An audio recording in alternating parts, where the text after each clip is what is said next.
Welcome back, Grassroots Education. We are trying to go through, let's do that again.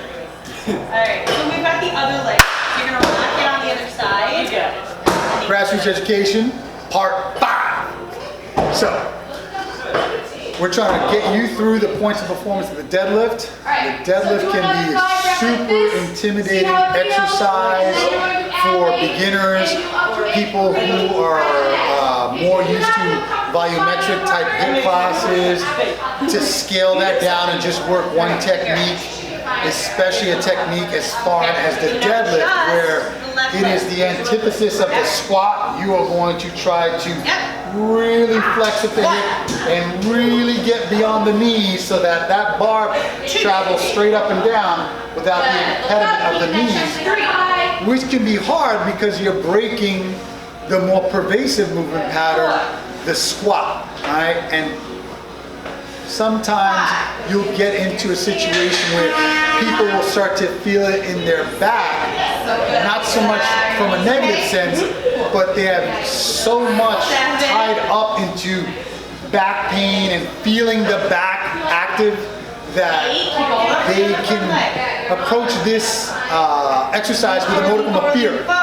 So let's pare it way down to how we are going to prepare for activating the hamstring in the deadlift, the movement pattern of the deadlift, and how to scale it to put the client in a position to really get their head wrapped around this position by keeping them in their strength zone, right? By shortening the range of motion.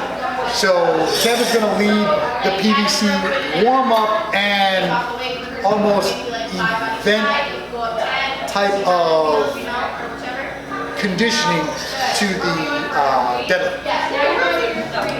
Next, so a couple big pointers, right, is that it's a functional move. It is how we pick things up from the ground, right? So when someone says, hey, the deadlifts worries them, just ask them how they pick up groceries, how do they pick up their kit, how do they pick up any bag at the airport, right? It's a functional move, how to get a load from the ground to our hips or above our knees, right?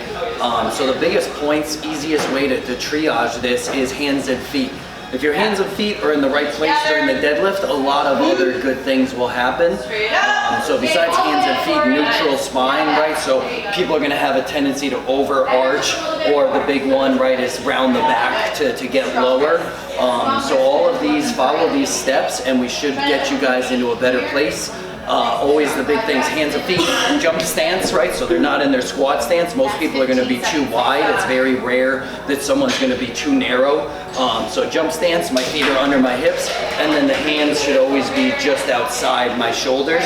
Thumbs at the waist, hands should be outside the shoulders, no problem. That's 30, 10 seconds to go. With that being said, right? What Will was saying, the patterns between a squat and the deadlift is a hinge, right? So we want to keep the bar close, and we want to stick our butt back as far as we can. Yeah, you want me to coach you through it? Sure. Yeah, you can come in front. Awesome, guys. So today we'll teach it from the top down. You can teach it from the ground up. That's going to be more intricate, more technical for certain lifters. But we'll teach it from the top down today. It's really simple this way. So let's say his hands are outside his shoulders. The bar is on his thighs, right? It never leaves contact with his legs. If you can feel the bar away, squeeze your armpits, squeeze your shoulder blades. Good. So he's got a good, the natural curve in his lower back. That's what we're looking for. His feet are under his hips. And now here, the first thing I want you to do is suck your abs out through the back of your shirt without overarching. Will looks pretty good. I'm going to ask Will to stick his butt back, not to squat, but to hinge by sticking his butt back as far as he can. So naturally, his chest is coming over the bar, right? That's where we want it. When he starts to feel his hamstrings get really tight, I'm going to ask him to bend his knees, bend his knees, bend his knees, and now pull yourself down. So he might have some limitations with his knee injury, right, and stuff, but this looks pretty good, guys. You can see this triangle at the bottom, his shoulder, his hip, and his knee and forearm, right in line. So from here, I'm going to ask Will to take a deep breath in and push the earth away. So he's going to start generating force, moving up by pushing the earth away, right? What most people are gonna do what Will said at the bottom, is they're gonna wanna pull with their lower back and their arms. So now Will again is at full extension. No gratuitous shrug or lean back, right? This is nice and neutral. We're gonna do that 2 more times, guys. Will, take a deep breath in, stick your butt back. 8. Good. Just over the bar as much as possible. Good. Squeeze his armpits, squeeze his armpits. Good. Take a deep breath in, abs tight, and drive the earth away by pushing. Good. On this last one of the things you're gonna see is people not engaging the back of the legs. So Will's gonna come all the way back down on this last one. And we've been talking about this. Hey, we're missing this sometimes. So if he's having trouble, he's on his toes, or he's having trouble engaging his legs, I want you to do the first thing is push your knees back a little bit. If they don't immediately feel their hamstrings and butt, it's probably like a connection thing, not a form. So good. How's that feel, Will? Feels great. Same thing. It's active, right? It's even just the PVC. He's super tired and active trying to do these 3 reps. Stand up tall, push those knees back slowly, and then when you get to your knees, I say squeeze your butt just a little bit forward. There's a lot going on, guys. People are gonna get overloaded, so keep it simple. Are my feet under my hips, right? Are my hands outside my shoulders? Neutral spine. And are we trying to push the earth away, or are we trying to pull with our back, right? Slow down is the big thing there. People are gonna go fast. The weight and speed will come with feeling experience with the move, right? So gradually build in weight. I will say with most athletes we get are gonna be a little intimidated to go heavy. If you're not at like a medium weight, you're gonna build up some weird habits of pulling with your arms and lower back. So if the form looks good, encourage them to go a little heavier than they were. So this video is going to be a little bit longer because this is just a PVC prep pump, right? What you're going to see, a lot of people coming from HIIT, a lot of people coming from, you know, Barry's boot camp, fill in the blank. That doesn't include CrossFit, where there's actually deadlifting regularly in the program, either by incorporating Olympic lifting. You'll see a lot of people not being able to hinge, building the hamstrings. Their go-to is they're gonna squat and have to negotiate the knee position with their arm. It's gonna be really tough to get someone to hinge at the hip where they're clearing the knees from a positional standpoint, right, versus working them out of the squat. For a variety of reasons, they're not going to activate the hamstrings. They are going to want to go into their preeminent or predominant movement pattern, which is the squat. So obviously, we don't want you to advance anyone past the PVC without getting that basic technique of coming beyond the knees with the shoulders so that the arms are a plumb line from the shoulders that clear the knees, right? But if you were to progress the class, everyone's doing well, you're starting to get some of the bars out. Keep in mind, in this facility, we have 15, 25, 35, 45 pound Olympic style bars. Choose one, right? Or make an admonishment. I think you should get this 15-pound bar. If you have one or more people that would need it, they should be trading off. Remember why the superset exists. The superset exists to take it way down and get people really proficient in moves. Not necessarily to smoke them out, but just building movement patterns so we can take the next step. Remember that the flex, the hip position on the deadlift is a clean and jerk. It is the predominant positioning for any cleaning and jerking, snatch positioning. So this is really a fundamental movement, either in personal training or in the group setting, to push people along to prepare them for the Olympic lifts. So Kev, let's get the bar and let's talk about what we can do with a client who doesn't have good hamstring flexibility by using a modification, and then walking through people that have weight on the bar and progressing them through that hip extension. Awesome, guys. Yeah, so we're using the parallettes or the risers, right? Especially if someone's unaware of going too low. So even if you didn't have the risers or the PVC or the bar, the lowest you would always go is mid-shin, right? You'd always act like there's 10-pound plates or 45-pound plates on it. So we use these, just like Will's saying, that a lot of our clients are so tight that they're not going to know what the maximum depth is. So standardizing it and making it easy for them, or anyone, your clients or classes. In group setting, it's going to change your life by being able to get a lot of people at the same time in a tougher position here. So yeah, the parallettes or the steps work really well. So now it's the same thing, right? It's right at that shin level. So what are we going through the whole? Let's do the whole thing. The whole thing, yep. So same thing that Will and I have been talking about, people trying to engage. Even if I match the bar to my shins, my toes are straight forward, I can already start to try to build that pattern by hinging as far as I can to build that tension and pull myself down. Do I still have the same standards that we were talking about? Is my spine neutral, right? So I feel like I could probably get my abs a little tighter. Are my knees and my shoulders, right? My shoulders over the bar, my knees back as far as I can. And then hands outside the shoulders.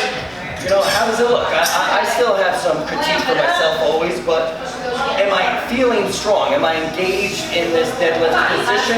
Same thing, I'm gonna push those knees back slowly.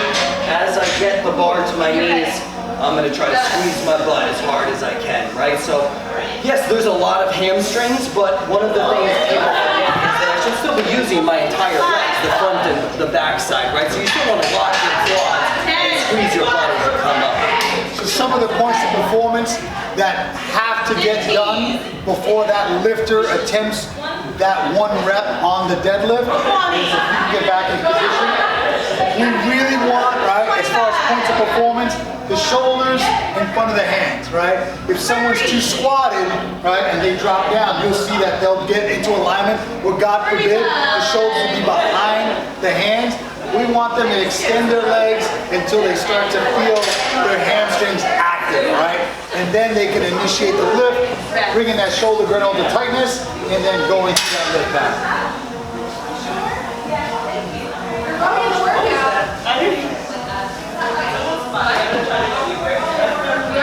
Good job. So, let's say you got a group, they're all doing pretty well, they're ready for a modicum of weight to be put on the bar. We're going to put weight on the bar, obviously starting really, really light. Give us a second to clean up the bar and put that on the ground.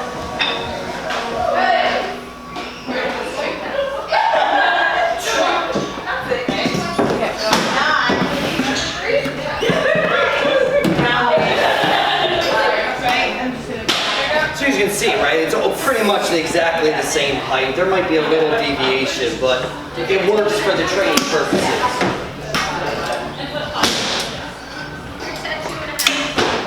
All right, yeah, take us through the deadlift. So same thing, guys. Yeah, hands and feet, neutral spine, shoulders back. These are just basic things that you can look at a group of people at the same time and go, hey, right, we can obviously see that this isn't going to be a strong position for this move. And as you Straight up pull, and down. so look at you for a second, Lisa, as you pull. Standardize everything right. I'm still trying to build tension. One of the things you'll see some advanced athletes doing is that little bit of knee flexion, right? So they're already trying to stretch the back of their legs by pushing their butt back and engaging the hamstrings. I'm going to take a deep breath in, look maybe out. I would say if you look straight down, you might be rounded. So out 5, 10, 15 feet. 5 more. Take your legs off, put your bars away. Just slide over there. 5, 10, 15, going. Right, you see how I felt like I was too squatted there, so I have to reset every time. If you can touch and go, that's fine. But if you're trying to be really methodical about it, right, we want to make sure that we reset at the bottom. And release. Two sides. That I felt better. I still got my butt back further there. Once again, the bar never leaves your body, so shave your legs by keeping that bar on your body the whole time. So, yes. Nice, Kev. You know what? Let's back this up just a second. I think we need to back it up a little bit more.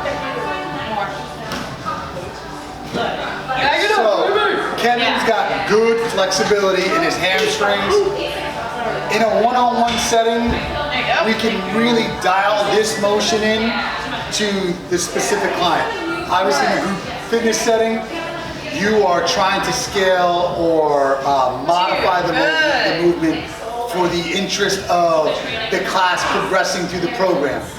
When you have a one-on-one, you do have some time to modify it so they get the movement done to the highest degree possible with their present flexibility. This is where the steps come into play. So, what I'm going to ask you to do is, let's get this weight above the steps. 9 and 10. That's Beautiful. Awesome.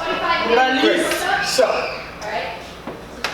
I have a couple of clients can't really get to the mid-shin without protracting or losing midline stability. So what I do is I put them on the boxes, right? This is probably about as high as I would get it, right? It's at my knee. We're really just gonna focus on hip extension, right? Most people will get away with just on one box, right? Just being on one box.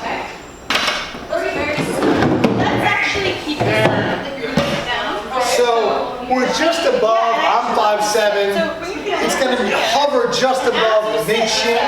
What I like about this position is that we can get them to have some weight on the bar in their strength, right? As they start to get deeper and deeper, their propensity to want to flex at the spine, either the low back or protract and lose organization of their midline stability. This allows them some breathing room to get where they need to get to, and then we can progressively work on their hamstring flexibility so that they can accomplish 2 more. this movement progressively closer to the floor. So you can take this down to 2 45-pound plates, which would be 3.5 inches. This is a 6-inch box, so you can progressively get them down to the floor. More importantly, to understand that we are putting the weight on boxes to keep them within their range, their functional range of motion for this particular set of muscle groups, namely the hamstring. Coming right up, progressively. I wouldn't say that you would progress them in one session to the floor, but as you're projecting outward 6, 7, 10 sessions, maybe not doing deadlift every session, that over the course of maybe 6 or more sessions, getting their hamstrings to lengthen in their back position such that they can take the weight off the ground is always the goal.